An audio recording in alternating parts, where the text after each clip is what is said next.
बिस्मिल्लाहिर्रहमानिर्रहीम।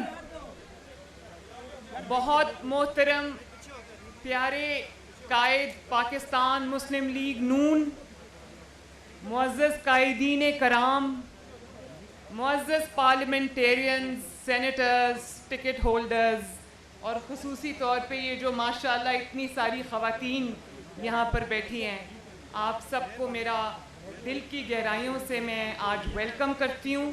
आप सबको सलाम पेश करती हूँ और इस तारीख़ी इजलास में आपको खुशामदीद भी कहती हूँ।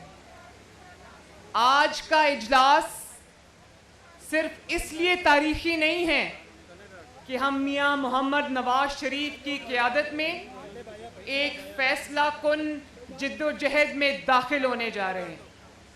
आज का ये इजलास इसलिए भी तारीख़ी है कि जितने senators, parliamentarians, MNAs, MPAs, ticket holders यहाँ पर बैठे हैं, उन सब ने वफा की एक तारीख रकम की है।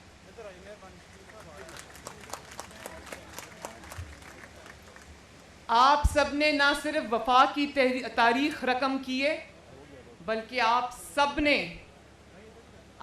ने जिद्दोजहद की। आप सब ने पाकिस्तान का जो मुस्लिम लीग का कल्चर था, ख्वाजा आसिफ ने बिल्कुल ठीक कहा कि आपने 72 साल के बाद मुस्लिम लीग का कल्चर बदल दिया।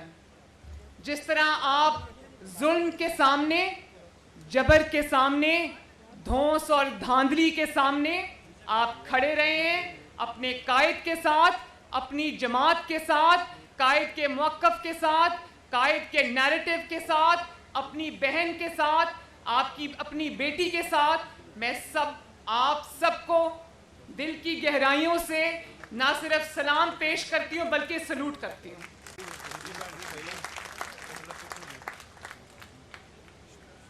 मियाँ साहब ने जो बयानिया दिया पाकिस्तान में, उसको कहा जाता है कि वो मियाँ साहब का बयानिया है, और वो जानते हैं ना कि वो बयानिया क्या है। अगर उस बयानिए को सिर्फ एक नारे में समो दिया जाए तो वो है वोट को इज्जत दो।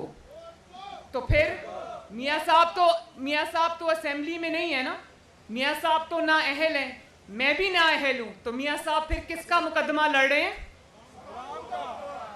कौम से भी ज्यादा कौम के वोट की तर्जुमानी कौन करता है? आप सब करते हैं। तो इससे ज्यादा जो कौम के साथ ज्यादती हुई है, जो वोट की इज्जत और वोट की हुर्मत पामाल हुई है, उसके सबसे बड़े गवाह यहाँ पर ये MNAs, टिकट होल्डर्स और सेनेटर्स बैठे हुए हैं। आपके हलकों में जिस तरह से धांधली हुई, और वो धांधली 3 महीने पहले शुरू हो गई थी, मुझे उसकी तफसील में जाने की ज़रूरत नहीं है।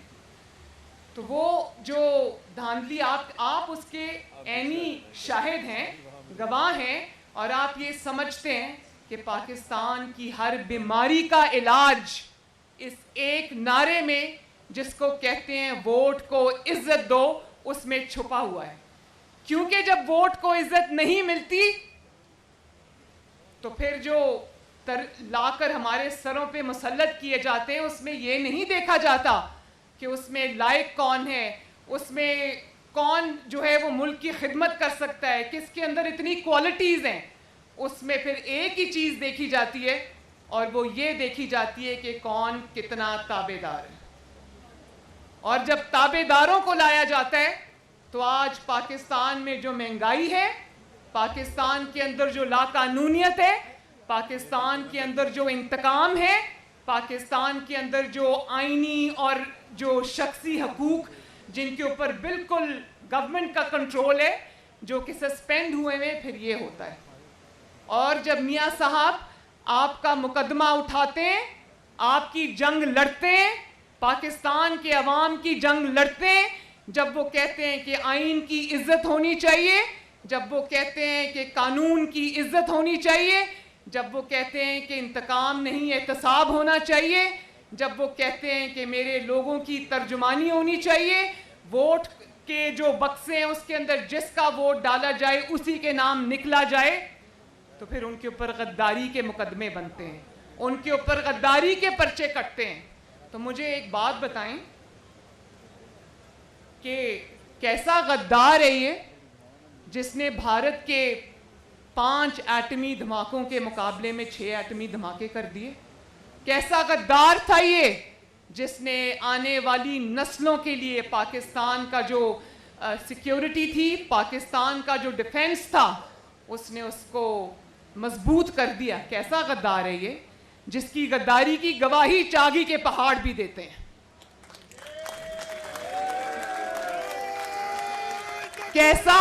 कैसा गद्दार था ये, कैसा गद्दार था ये जो JF-17 थंडर बना गया और पाकिस्तान के डिफेंस को नाकाबिले तस्खीर बना गया।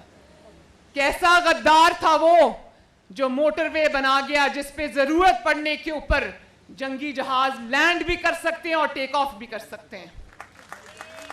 कैसा गद्दार था वो जब वो इक्तदार में आया तो पाकिस्तान की हर गली से, पाकिस्तान के हर शहर से बारूद की बू आती थी। पाकिस्तान के शहरों में शहरियों पर ड्रोन हमले होते थे, धमाकों में, बॉम्ब धमाकों में रोज लोग शहीद होते थे। कैसा गद्दार है वो कि अपने सीने पे अपनी सिक्योरिटी रिस्क को लेकर वो ज़रबे अज़्ब और रद्दुल फसाद लड़कर, कहते हैं ना कि उसके पीछे फौज थी, बिल्कुल रद्दुल फसाद में ज़रबे अज़्ब के पीछे फौज थी, लेकिन आगे नवाज शरीफ खड़ा था।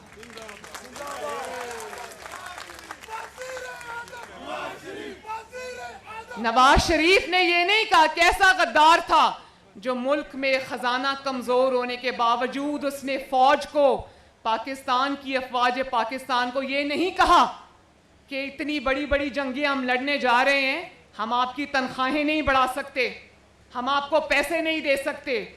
उसने अपनी हुकूमत का पेट काट कर पैसे निकाल कर जो है वो दिए उस जंग के लिए और आगे बढ़ के वो जंग लड़ी। कैसा गद्दार है वो जिसको जब पाकिस्तान मिला तो 20-20 घंटे लोड शेडिंग होती थी, पाकिस्तान को रोशनियां देकर चला गया। कैसा गद्दार था वो। और फिर बड़े अफसोस की बात है, कल इस्लामाबाद हाई कोर्ट से ये हुक्म आया कि इश्तिहारी डिक्लेयर किया जाए और उसके पर्चे जो हैं और इश्तिहार जो हैं वो जगह जगह लगाए जाएं। आप लगाएं इश्तिहार, उसमें बेशक आप नवाज शरीफ का चेहरा डाल दें, लेकिन जब आप गद्दारी का, भगौड़े होने का इश्तिहार लगाएंगे तो लोगों को उसमें जनरल परवेज मुशर्रफ की शक्ल नजर आएगी।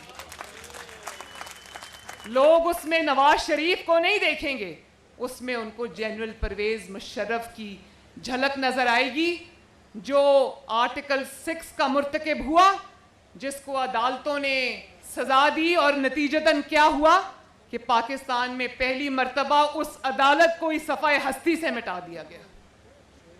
वो कानून को, आइन को, पाकिस्तान के 22 करोड़ अवाम को मुक्के दिखाता हुआ निकल गया और किसी अदालत की, किसी जज की इतनी जुर्रत नहीं हुई कि उसको ललकार सके कि तुम भी मुल्क में वापस आओ।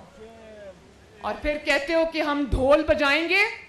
नैब ने कल कहा कि हम ढोल बजा के ऐलानात करेंगे कि नवाज शरीफ को वापस लाओ। तुम्हें इतना शौक है ढोल बजाने का तो जरूर बजाओ, लेकिन जब तुम ढोल बजाओगे तो आवाज ढोल की नहीं आएगी, आवाज अरशद मलिक की गवाही की आएगी। जब तुम ढोल बजाओगे तो ढोल में से जो आवाज आएगी वो शौकत अजीज सदीकी की गवाही की आवाज आएगी। जब तुम ढोल बजाओगे तो आसिम सलीम बाजवा साहब के पिज़्ज़े के कारोबार की आवाज आएगी। जब तुम ढोल बजाओगे तो आवाज आएगी कि किस तरह नवाज शरीफ के खिलाफ साजिशें करते रहे। आवाज आएगी कि नैब को कुछ खास फेस और कुछ खास केस ही क्यों नजर आते हैं। आवाज आएगी कि काजी फाइज ईसा जैसे अपराइट जज, उनकी वाइफ जो सरीना ईसा हैं, वो तो लाठियां टेकते हुए अदालतों के चक्कर लगाती हैं, FBI के बाहर खड़ी होकर इंतजार करती हैं, लेकिन जनरल आसिम सलीम बाजवा की वाइफ, इमरान खान साहब की बहन, उनको तो कोई अदालत, कोई नैब बुलाने की जुर्रत नहीं कर सकता। और जब आप ढोल बजाएंगे तो अभी कल जो इंकशाफात आज मियाँ साहब ने आपको स्क्रीन पे दिखाए हैं, तो उसमें जो बशीर मेमन साहब हैं उनकी गवाही की आवाज़ आएगी। नवाज शरीफ की आवाज़ तो आपने बंद कर दी, नवाज शरीफ की तकरीर टीवी पे दिखाने की इजाज़त नहीं है, लेकिन नवाज शरीफ की आवाज़ अब टीवी पर दिखाने की ज़रूरत भी नहीं है। नवाज शरीफ का मुकदमा गली गली, मोहल्ले मोहल्ले, घर घर पहुंच चुका है। अब आवाज़ उसकी बंद करोगे कि तो उसकी आवाज़ गूंजेगी इंशाअल्लाह। और नवाज शरीफ की आवाज़ उस गली मोहल्लों घरों तक पहुंचाने में मीडिया का किरदार तो है, मियां साहब के नैरेटिव का किरदार तो है, आप सबका है, लेकिन सबसे ज़्यादा जिस चीज़ ने आवाज़ वो गली गली पहुंचाई है, वो नवाज शरीफ के साथ होने वाले जुल्म ने वो आवाज़ गली गली पहुंचाई है। और मेरी अब क्योंकि मगरिब का टाइम है तो मुझे इसको जल्दी ख़त्म भी करना है अभी, लेकिन मैं आपसे एक बात ये कहना चाहती हूँ कि आज ये भी आवाज़ें आती हैं ना कि नवाज शरीफ बीमार हैं, बाहर हैं, तो अंदर क्यों नहीं आते, वापस क्यों नहीं आते, और शायद कारकुनों को लड़ने के लिए छोड़ दिया है। तो मैं अपने कारकुनों को ये यकीन दिलाना चाहती हूँ कि नवाज शरीफ ने अपने कारकुनों को अकेला नहीं छोड़ा। नवाज शरीफ ने सारे जुल्म, सारे वार पहले अपने सीने पे लिए और उसके बाद हमारी बारी आई है। हमेशा हमेशा होता ये कि कारकुन जब कुर्बानी देने का टाइम आता है तो लोग कंटेनर में छुप जाते हैं और कारकुनों को, निहत्ते कारकुनों को आगे कर देते हैं। इस दफ़ा ये हुआ कि नवाज शरीफ ने सारे वार पहले अपने सीने पे सहे। नवाज शरीफ ने 70 साल की उम्र में, नवाज शरीफ ने इस बीमारी के हाल में, एक दफ़ा नवाज शरीफ को अडयाला जेल में हार्ट अटैक हुआ और एक दफ़ा नैब की कस्टडी में हुआ। वो सब नवाज शरीफ ने पहले अपने ऊपर सहा और उसके बाद उसने कारकुनों को आवाज़ दी। और आज भी उन्होंने जब आवाज़ दी है तो उन्होंने ये नहीं किया कि वो लंदन में बैठे, उन्होंने अपनी बेटी को, अपनी निहत्ती बेटी को कारकुनों की सफ में पहले खड़ा किया।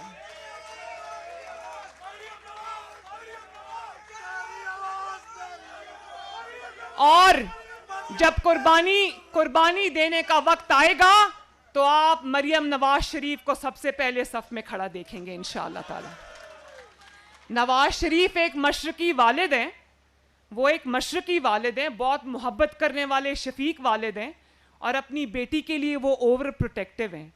लेकिन वो उस आदमी का आप जज्बा देखें, उस इंसान का जज्बा देखें कि जिसको ज़रा सी आहट पे होता था कि मुझे गिरफ्तार ना कर लें, कहीं बेटी को कोई गिरफ्तार ना कर ले। उन्होंने मुझे फ़ोन करके कहा कि बेटी अपना बैग तैयार करो, अगर गिरफ्तार हो तो सीना तान के जाना और घबराना नहीं, क्योंकि जब इस तरह के हथकंडों पे ये उतर आते हैं तो इसका मतलब है कि हुकूमत के दिन थोड़े हैं। और आखिर में मेरे साथ वादा करें कि जब भी नवाज शरीफ पे कोई इम्तहान का वक्त आया, नवाज शरीफ ने कोई तहैया किया तो अल्लाह ताला ने उसकी मदद की, अल्लाह ताला ने अपनी नुसरत उतारी और नवाज शरीफ को फतहयाब किया। तो इंशाअल्लाह ताला आज आपका जज्बा देख के मुझे ये यकीन हो गया है कि ये तहरीक अल्लाह के फजलो करम से कामयाब हो चुकी है। और आखिर में मेरे साथ वादा करो कि इंशाअल्लाह ताला पाकिस्तान का सर नहीं झुकने दोगे, आईन का सर नहीं झुकने दोगे, कानून का सर नहीं झुकने दोगे, जमहूरियत का सर नहीं झुकने दोगे, वोट की इज्जत और हुर्मत का सर नहीं झुकने दोगे, पाकिस्तान के अवाम का सर नहीं झुकने दोगे। और मुझसे वादा करो कि अपने कायद मोहम्मद नवाज शरीफ के नजरिए का सर नहीं झुकने दोगे।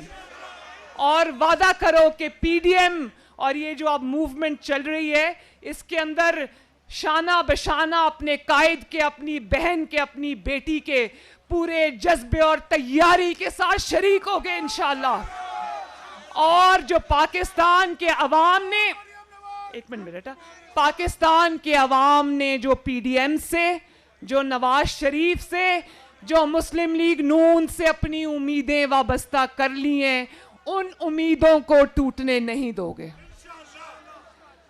एक जो भी आज आप उठा के देख ले, चाहे वो कारोबारी हो उसकी उम्मीदें हैं, या वो रेडी वाला हो, या वो ताजिर हो, या वो मीडिया पे जुल्म हो रहा हो, या कोई जज है जिसको निशाना बनाया हो, या कोई भी है, वादा करो कि उनकी उम्मीदें जो नवाज शरीफ से वाबस्ता उनको टूटने नहीं दोगे। वादा करते हो? अल्लाह ताला आप सबका हामी और नासिर हो। पाकिस्तान जिंदाबाद। पार्लियामेंटेरियंस, मुस्लिम लीग नून का एक एक parliamentarian, MNA, MPA, senator, ticket holder जिंदाबाद। शहबाज शरीफ जिंदाबाद। हमजा शहबाज जिंदाबाद। और आखिर में